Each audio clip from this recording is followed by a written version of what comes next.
In 1974, Stephen King walked into the Stanley Hotel's room 217 and woke up screaming. His nightmare birthed The Shining, but the real terror lives in the hotel's walls. What dark secrets haunt this Colorado landmark?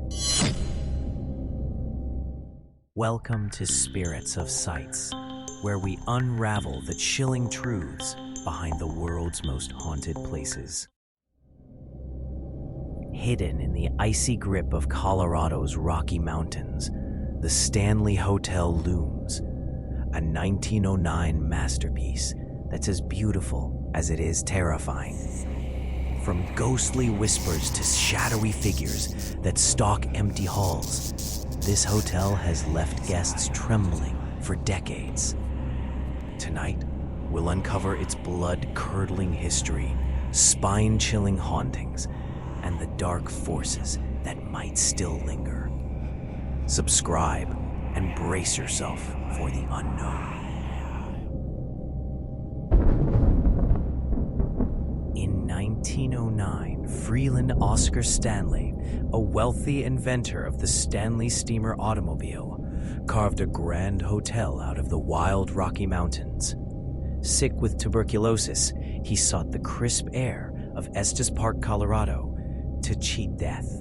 Alongside his wife Flora, he built a palace of luxury, opulent ballrooms, electric lights, and sprawling grounds for the elite. But from the moment its doors opened, something felt off.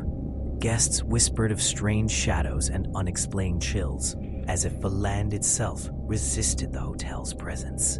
Then, in 1974, a guest named Stephen King checked into room 217 during the hotel's eerie off-season. Alone in the near-deserted halls, he wandered, hearing creaks and echoes that didn't belong. That night, a nightmare of a fire hose chasing his son gripped him, a vision so vivid it inspired The Shining. King fled, but the Stanley's dark pull had already claimed its place in horror history. Was it just a nightmare, or did the hotel whisper its secrets to him? The Stanley Hotel's ghosts don't just linger, they stalk. Room 217 is the heart of its terror. In 1911, a chambermaid named Elizabeth Wilson lit a lantern, unaware of a gas leak. The explosion tore through the room, nearly killing her. She survived, but her spirit may not have left.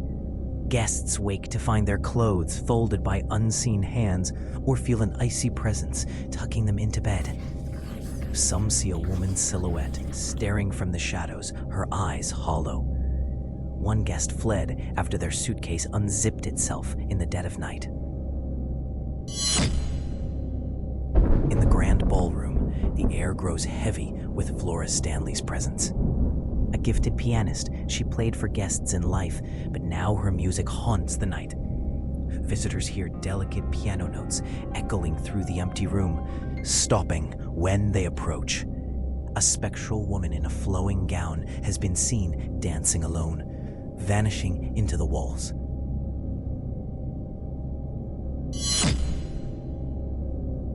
The fourth floor is worse.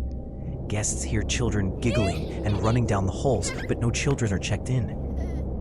401 and 428 are the worst. Doors slam, cold spots linger, and shadowy figures loom over sleeping guests. One man captured a misty shape in a photo, gone when he blinked.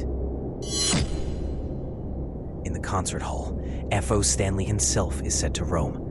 Staff see a man in a suit pacing the billiard room, his face stern as if guarding his legacy. Whispers follow and lights flicker when his name is spoken.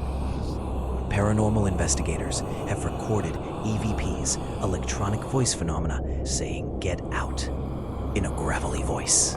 The Stanley doesn't just have ghosts, it feels alive with them. Why is the Stanley Hotel a paranormal hotspot? Some say it's residual energy, trapped in the walls from a century of joy, pain, pain and tragedy. Flora Stanley's love for her ballroom piano could echo forever, a ghostly imprint of her passion. The children's laughter might be the remnants of families who never left. Others point to the 1911 explosion in room 217. Elizabeth Wilson's brush with death may have bound her spirit to the hotel, her presence a scream frozen in time. The violence of that moment could have torn a veil between worlds. The darker theory involves the land itself. The Stanley sits on quartz and limestone, minerals said to amplify paranormal energy. Ghost hunters report wild EMF spikes in room 217 and the 4th floor, as if the rocks pulse with otherworldly power. Skeptics scoff, blaming old pipes, creaky floors, and the Shining's fame for fueling imaginations. But when guests capture voices on tape, feel icy hands in empty rooms, and see figures vanish, even skeptics hesitate.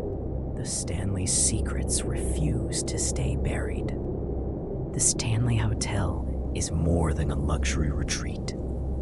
It's a gateway to the unknown. From Elizabeth Wilson's ghostly gaze in room 217 to Flora Stanley's phantom piano, its spirits refuse to rest. Would you dare spend a night in this haunted haven?